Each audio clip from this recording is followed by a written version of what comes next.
ashabihi wa man tabi'ahum bi ihsan ila yaumil qiyamah amma ba'd. Qala Allah Ta'ala fil Qur'anil Karim, a'udzubillahi minasyaitonir rajim. Qul in kuntum tuhibbunallah fattabi'uni yuhibbukumullah wa yaghfir lakum dzunubakum wallahu ghafurur rahim.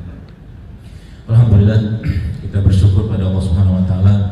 Zat yang hari ini begitu banyak melimpahkan kasih sayang, rahmat, taufik, hidayah untuk kita semua. Yang kalau nanti di yaumil hisab nanti kita dikasih pilihan antara Allah dan ibu kita yang sebagai orang yang paling menyayangi kita di dunia ini, maka kita akan memilih Allah untuk menghisab kita, karena Allah jauh lebih sayang kepada kita semua daripada ibu kita sendiri. Allah Subhanahu wa taala menjadikan bumi ini dihamparkannya dengan ada tanah, pohon, daun, bunga, buah, segala macam. Dihamparkannya bumi ini untuk kita bisa memanfaatkannya agar kita semua hamba-hamba yang hidup di muka bumi ini bisa menjadi hamba yang bertakwa atau menjadi hamba yang menjadikan hidupnya sebagai hidup yang penuh dengan kebaikan dan ibadah. Maka alhamdulillah adalah kalimat atau kata terbaik yang mungkin sering harus kita ucapkan atau kita sampaikan kepada Allah atas begitu berlimpahnya rahmat, nikmat, taufik hidayah dari Allah saat ini sekalian. Dan selawat dan taslim kita sampaikan kepada Nabi besar Muhammad SAW. Semoga kita bisa meneladani beliau, tidak hanya meneladani tapi menjadikan beliau dan generasi terbaik yang pernah hidup saat itu menjadi contoh terbaik kita. Islam tidak butuh motivator manapun. Islam tidak butuh motivator dari luar Islam, karena motivatornya adalah Islam itu sendiri.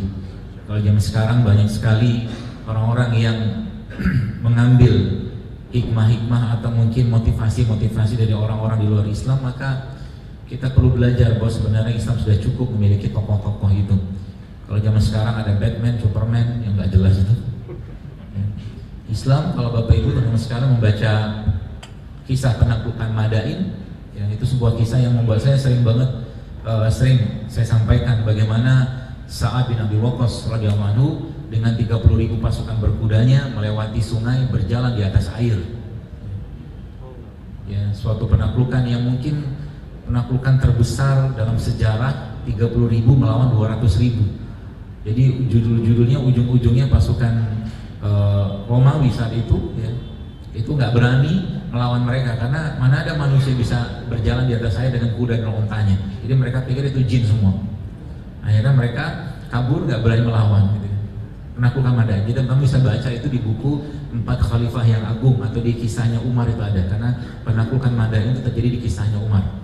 Terakhir saya sempat kagum juga dengan seorang Palestina ya, yang membuat suatu buku judulnya 100 tokoh Islam yang berpengaruh dalam sejarah. Kita selama ini kan kenal Michael Hart kan, ya, tokoh yang katanya meletakkan Nabi Muhammad, tapi di situ cuma berapa orang yang dimasukkan. Tapi penulis Palestina namanya Jihad Turbani. Kalau Bapak Ibu pernah lihat di YouTube itu sekarang ada beberapa cuplikan episodenya. Ya. Jihad Turbani ini menulis buku yang sekarang jadi bestseller juga di sana, dan sebagian sudah dibuat episode semacam drama dokumenternya. Bagaimana kita bisa meladani dari Jack Sparrow ya, dari orang-orang yang luar biasa. Nyata banyak sekali tokoh-tokoh Muslim ya yang ada di dunia ini yang pernah menjejakkan peradabannya di muka bumi ini. Yang mereka lah orang-orang terbaik yang memang kita harus contoh mereka. Ya, contoh mereka karena ya siapa lagi yang kita contoh? Ya? Kita generasi terbaik kita harus generasiku setelahnya. Maka itu generasi yang harus dan wajib kita jadikan sebagai cerita ya, khususnya buat anak-anak kita. Jadi kalau Bapak Ibu atau teman-teman sekalian sudah mulai belajar sirah itu, maka banyak yang kita bisa ceritakan kepada anak-anak kita. Ya. Nggak perlu mengambil kisah-kisah yang lain.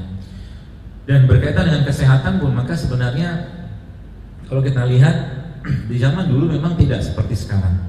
Kenapa tidak seperti sekarang? Karena zaman dulu orang-orang kalau kita perhatikan loh sekalian, ya mereka orang-orang yang tidak terlalu banyak makan. Zaman dulu kan nggak banyak makan. Tanda-tanda orang banyak makan apa? Gemuk. Ya apa lagi? Banyak makan ya pasti gemuk gitu secara umum sih. Maka kita lihat zaman sekarang kan banyak orang-orang yang penyakitan gitu. Salah satu penyakit itu penyakit ngantuk. Pagi ngantuk, siang ngantuk, sore ngantuk, malam ngantuk, baca Quran susah, bangun malam susah, gitu mau jihad. Ya, kalau bahasa saya di kajian itu generasi kerupuk sebenarnya. Generasi kerupuk itu ya generasi mentalnya kayak kerupuk gitu, disuruh bangun malam susah, ngaji susah, kajian susah, mau hidup apa kayak begitu? Ya. Terus kayak gitu pakai acara ngeluh-ngeluh lagi gitu kan, gaji sedikit lah, ini sedikit, macam-macam gitu kan. Kita perlu belajar dari, kalau teman-teman baca di lihat aja di YouTube, ada satu sahabat namanya Khabbab bin Al-Arad, seorang sahabat yang luar biasa penderitaannya untuk memegang Islam. Ya. Jadi kalau kita melihat mereka itu malu kita ngeluh, ya. Malu kita katakanlah dikit-dikit ya komentari sesuatu yang tidak penting gitu kan, ya, malu kita. Apalagi urusan kesehatan. Jadi sebenarnya urusan kesehatan itu hal yang sangat simpel dalam Islam. Ya. Jadi kalau kita bicara tentang bab kesehatan atau pengobatan, itu bab yang paling mudah. Ya. Kalau ditanya sekarang, siapa di sini yang mau sehat? Semua angkat tangan, ya kan? Coba saya tanya, siapa yang mau sehat gitu kan? Saya, kayak motivator gitu. Saya gitu, takbir, Allahu Akbar gitu kan. Tapi pulangnya makan nasi goreng, balik gitu aja, nggak ada perubahan. Cilok sering. Jadi sebenarnya kalau kita ngikutin Islam, bagus sekalian, teman-teman sekalian, adalah agama yang sangat low budget dalam urusan kesehatan. Ya, sangat low budget dalam urusan kesehatan. Jadi kalau kita mau sehat sebenarnya nggak perlu banyak-banyak dana. Ya. Puasa Daud aja pasti sehat kan? Tiap hari puasa, selang-seling puasa yang mereka sebut sebagai alternate fasting atau puasa ya selang-seling gitu kan. Pasti sehat. Apalagi saya sampaikan kalau kita ngikutin formulanya Rasulullah maka sederhana sekali. Jadi kalau Bapak Ibu teman-teman lihat di gambar ini ya, namanya di sini. Ini ada hal yang menarik kemarin sempat saya share, kan? Jadi kalau Nabi itu secara umum ya, kalau kita lihat tubuh kita itu bisa melakukan namanya apoptosis. Apoptosis itu dia bisa bunuh diri sendiri. Jadi sel yang rusak itu dia bisa bunuh diri sendiri. Kalau teman-teman baca di situ maka akan ketahuan within 11 sampai 14 hari. Jadi bunuh diri sel kita itu terjadinya 11 sampai 14 hari. Jadi kalau kita lihat di sini ya, kalau sebenarnya mungkin kita bicara mobil lah, sebelah mobil Toyota misalkan gitu kan, atau Suzuki atau mobil apapun lah. Kan ada misalkan ada servis tahunan, servis bulanan, servis apalah gitu. Nah, tubuh kita juga sama, ada hubungan apa 11-14 ini sama 1 tahun. Maka kalau kita ambil rata-ratanya 365 dibagi 12 maka ketemu angka 30. Maka orang yang gak Islam sekalipun sebenarnya kalau baca ini dia harus tahu dalam 1 tahun dia wajib stop makan selama 30 hari. Kalau biasa Islam kan ya.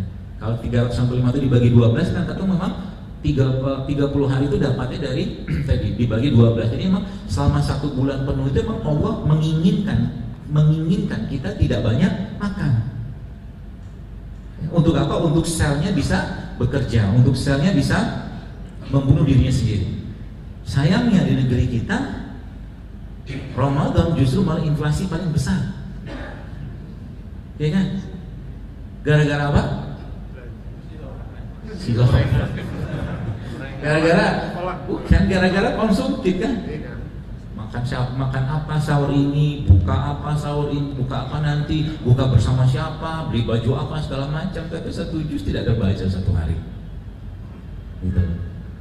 Maka Islam itu agama yang sangat-sangat sehat sebenarnya. Ya, Anda bayangkan kalau seandainya kita ikutin pola-pola ini dan sering saya sampaikan bahwa Islam ya sekalian sudah memiliki pola yang sangat jelas karena memang Allah yang menciptakan kita gitu. Allah yang menciptakan kita dan pasti Allah sudah tahu masalahnya apa. Ya, sebelum katakanlah tertulis semua di Lauhul Mahfuz katakanlah dengan kitab itu tuh kitab yang mulia itu maka Allah sudah tahu bahwa apa yang bakal terjadi sekarang. Apa Allah nggak tahu sekarang banyak orang gemuk? Tahu. Nah kan Nabi bilang kan, kalau Anda baca kemarin itu kan, aku lihat di kalangan umatku banyak dari mereka yang gemuk. Nabi gitu. Apa Allah nggak tahu sekarang banyak penyakit kanker autoimun? Allah pasti tahu. Gitu. Bagaimana solusinya? Kembalikan saja bagaimana Islam mengajarkan itu semua. Ya. Bagaimana proses-proses detoksifikasi itu bisa kita manfaatkan. Ya. Jadi kata kuncinya kalau mau sehat mulai sekarang jangan banyak makan. Siap nggak? Kenapa sedih gitu? Justru malah dinikmati laparnya. Karena sebagian besar dari kita sudah banyak energi dan tenaga yang berlebih gak kepake. Taunya dari mana? Dari lipatan di pinggang. Dan banyak kan, saya sengaja nyinggung-nyinggung ini supaya sadar, kembalilah ke jalan yang benar.